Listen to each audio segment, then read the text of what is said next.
معكش نسخة من الكتاب، ممكن الهيئة العامة للكتاب تصدر في الإصدارات، تطلع يعني تستعير كتاب وتقرأه براحتك جزاك الله وترجعه له خير. تاني موجود يعني. كمان في الهيئة العامة للكتاب. طبعا طبعا ده كتاب بيتباع عادي يعني طيب. بيشرح. يعني احنا ما بنقراش من كتب محظورة. لا لا لا إطلاقا، لا اتفضل يا لا. شيخ. هنا في معلش صفحة انا بعتبر الحلقة دي فرشة، فانا اسألك يعني سؤال الجاهل. لا لا بالعكس، ربنا يكرمك الله يحفظك يا رب. وينفعنا ما بعلمك يا بيقول لك أخي يعني الشيخ حتى إيهاب تحصل على يعني. العلم يعني يكون عندك جلد الصخر وبكور الغراب وسؤال الجاهل.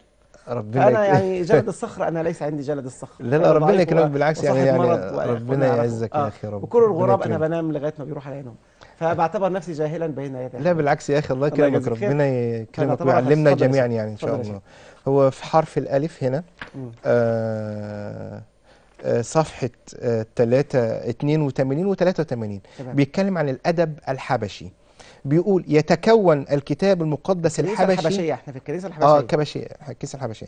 يتكون الكتاب المقدس الحبشي من 46 سفرا في العهد القديم و35 سفرا في العهد الجديد. فعلاوة على الأسفار القانونية المعترف بها، فإنهم يقبلون راعي هرماس وقوانين المجامع ورسائل إكليمندس والمكابيين وطوبيا ويهودت والحكمة ويشوع بن سيراخ وباروخ وأسفار إسدراس الأربعة وصعود إشعياء وسفر آدم ويوسف بن جريون وأخنوخ واليوبيل. والنص الحبشي في السفرين الأخيرين يمثل أقدم نصوصهما، وقد أثار اكتشافهم انت ذكرت في الأول إنهم 81 صفر. الآن 46 و35. نعم. اللي انت حضرتك قعدت تذكر اسمائهم دولت فوق ال 81؟ لا هو ده من ضمن الأسفار اللي ال هم 81. نعم. يعني عندها الكنيسة الحبشية 81 صفر. أيوه ماشي. نعم. طب فإذا الكاثوليكية هتلاقي في بعض الكنائس هتلاقي عندها يعني 72 صفر. طبعا الشيخ وسام في حلقة من الحلقات قاعد يقول دي عندها واحد مش عارف كام صفر، دي كام صفر، ده كام صفر. حصل عندي لخبطة طبعا وانا بسمع الكلام ده، حتى بقول له يا شيخ هو كلمة صفر يعني ايه؟ قال لي صفر يعني كتاب، يعني مش حتة آية. نعم. يعني زيادة آية أو آيتين، ده كتاب. لا ما احنا هنوضح لحضرتك. هو مش هو فعلا كان زي ما حضرتك بتقول كتاب، احنا بنتكلم هنا عن ده الفرق، يعني هذا الكتاب هو الفارق ما بين كتاب البروتستانت وكتاب الأرثوذكس. كتاب كامل، ده كامل. ده كتاب كامل، آية. كتاب كامل. والكتاب ده يحتوي كذا كتاب جواه. طبعا عدة كتب يعني داخل. صحيح. هو في احنا اذا اتكلمنا عن احنا وفي كنائس اخرى ليها يعني كتب مقدسه اخرى، يبقى اذا احنا ما نقدرش نقول ما هو الكتاب المقدس على الإطلاق، ولكن أنت عاوز تقول الكتاب المقدس لأي كنيسة. يبقى إذن السؤال الصحيح يعني عندما أريد أن أسألك سؤالا صحيحا أقول لك ما الكتاب المقدس عند الأرثوذكس، وهو ده اللي أو ما الكتاب المقدس عند الكاثوليك. أيوه الكنيسة الأثيوبية. أنا ما ينفعش أقول على طول. نعم. غير إحنا عندنا في القرآن نقول ما القرآن الكريم. نعم. ما ينفعش نقول ما هو، طبعا في البلاغة اللفظية تحذف كلمة هو. نعم. أو ما القرآن الكريم ما ينفعش اقول ما القرآن الكريم عند كده ولا عند كده، صح؟ لا طبعا صحيح. نعم. فهو احنا لما بنيجي نتكلم عن كتاب، فأي كتاب مقدس نتكلم، هو دي النقطة. فلسنا احنا ما عندناش كتاب مقدس واحد وعندك عدة كتب مقدسة أو كتاب مقدس لكل كنيسة. لا هو في كتير، لكن احنا عشان نفرد احنا في جزء احنا موضوعنا الأساسي هو مسألة النقد. طب عايز نماذج من النقد الكتاب. طب هنتكلم بس في ايه نماذج زي ما حضرتك بتقول كده، نماذج من النقد الكتاب، وعايزين نوضح ان مساله جايب المكتبه بتاعتك. لا مش كلها، ده يعني حاجات كده بالنسبه للي عندك كتب غير المسلمين دي بالنسبه لها يعني كام في المية يعني؟ لا ما دي يعني دي اللي هنتكلم بيها ان لا شاء يعني الله. لو احنا دخلنا عند حضرتك المكتبه هيبقى دولت نسبه وتناسب قد ايه بالنسبه لا طبعا مش حاجه خالص. الله يديك الصحه يا رب. هو يعني هنشوف هنا بعد حضرتك نضرب نموذج للنقد يعني ايه. اصل هو التاني فرحان قوي ان هو قاعد يجيب بقى القرآن، احنا مش يجيب تفاسير ويفرد كده قدامه، فرحان قوي. احنا عندنا هنا مثلا يعني مثلا نماذج للنقد النصي، بس احنا عايزين نقول برضو ان احنا مش بنتكلم عن كلام علماء مسلمين او غيره. اخونا وسام اتكلم على نص مثلا المرأة الزانية كلمة النص المرأة الزانية، المرأة التي قبض عليها في ذات ما يسمى بذات الفعل في جريمة زنا يعني. طبعا القصة دي مشهورة جدا، حتى يعني كتير من يعني المنصرين لما بيجوا يتكلموا يقولوا قد ايه شوفوا المسيح قد ايه بيحب للخطاة، قد ايه المسيح رحيم، مش زي الإسلام كده اللي بيقام الحد على الناس الزانية تقام عليها الحد وبتاع. شوف المسيح عمل ايه، جات له واحدة زانية اليهود قبضوا عليها، فراح جاي وراح قايل ايه، اذهبي ولا ايه تخطئي ايضا، وعفى عنها كده من غير ما يقيم عليها الحد.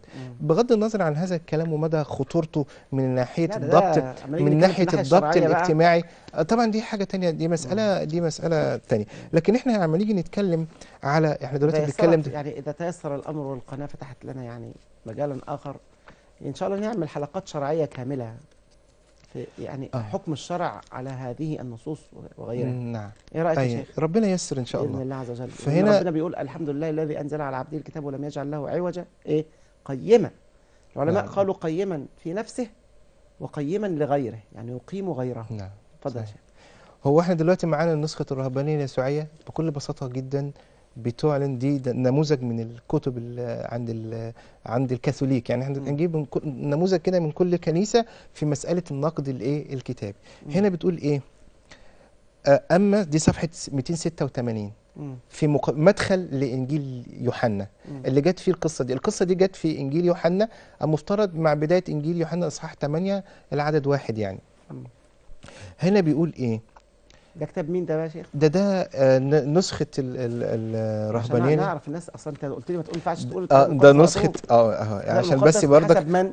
بحسب الكنيسة الكاثوليكية. طيب ما انت قلت لي ما ينفعش تقول على طول كده. وطبعا يعني طبعا اللي وافق على طباعته بولس باسيم النائب الرسولي للاتين في بيروت في 27 سنة 1988، وليه رقم ترقيم دولي طبعا ومن إصدارات دار المشرق في بيروت. بيتباع في مصر؟ لا بيتباع في مكان يعني عادي خالص، كل الكنائس الكاثوليكيه تقدر تحصل فيها. في الشارع نقرا منه عادي خالص. بيتباع طب يعني. انت لو شلته ماشي يتقبض عليك يبقى انت شايف حاجه غلط؟ لا طبعا. طب لو ثبت ان انت بتقرا منه في مشكله لو ثبت؟ لا ما فيش حاجه. بيتباع يعني عادي. بيتباع ده كتاب مش ممنوعات يعني، مش ممنوعات. في ناس قاعدين يخوفوا من مجهول كده وشغالين يعني. لا هو يعني احنا بنتكلم عن الراجل يعني رأس الكنيسة الكاثوليكية في بيروت، يعني احنا مش بنتكلم. انت تقرا من الكتاب المقدس بحسب الكنيسة ما ينفعش اقول الكتاب المقدس بس. علمتني دلوقتي ان انا ما ينفعش اقول كده. وانا مش بنتكلم عن ناس اعداء الكتاب المقدس ولا اعداء المسيحيه يعني. احنا بنتكلم عن يعني ناس يعني راس الكنيسه الكاثوليكيه يعني في بيروت منهم.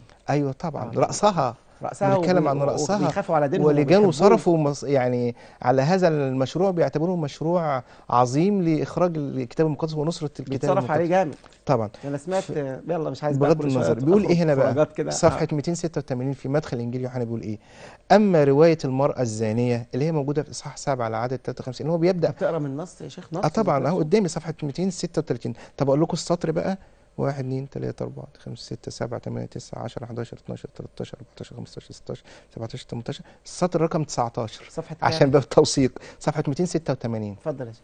بيقول اما روايه المراه الزانيه بين قوسين 700 اصحاح 7 العدد 53 لغايه الاصحاح 8 العدد 11 فهناك اجماع على انها من مرجع مجهول فادخلت في زمن لاحق، وهي مع ذلك جزء من قانون الكتاب المقدس.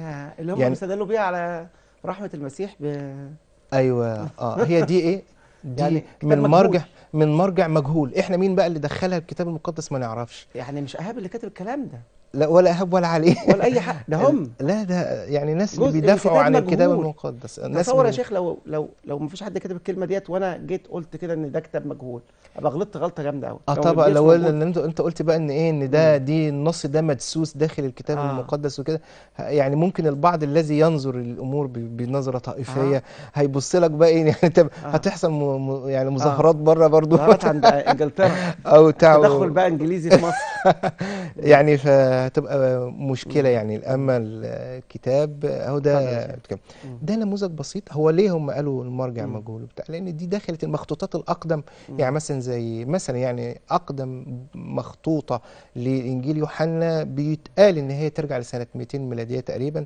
وهي برديه رقم 66. برديه رقم 66 دي لا تحتوي على إنجيل لا تحتوي على قصة هذه المرأة الزانية. سبحان الكلام الله. اللي قبلها موجود والكلام اللي بعدها موجود وما فيش قصة المرأة الزانية، وديت من كتاب وأدخلت بعد ذلك في أحسن وقت الله إليك.